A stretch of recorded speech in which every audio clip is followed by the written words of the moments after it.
In July 1998, Viasystems engaged a company, Thermal Transfer Northern Limited, to install air conditioning in their factory. Thermal Transfer then subcontracted ducting work to S&P Darwell. S&P then contracted with CAT Metalwork Services to provide fitters, Mr. Megson and his mate Darren Strang. They were installing ductwork under the eye of Mr. Horsley, who was working on behalf of S&P.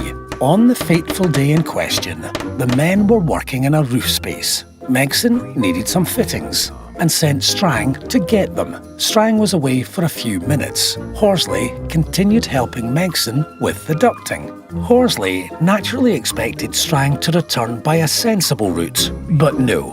Darren Strang decided to crawl through some unsteady sections of ducting that were already in place. The ducting moved, striking and fracturing part of the fire protection sprinkler system in the factory, causing extensive and expensive flood damage. The question before the court was whether it was S&P Darwell or CAT Metalworks who were vicariously liable to Viasystems for Darren Strang's foolishness. Prior to this case, it was the assumption that if a borrowing employer could be held vicariously liable for an employee's tort, then the actual employer could not be.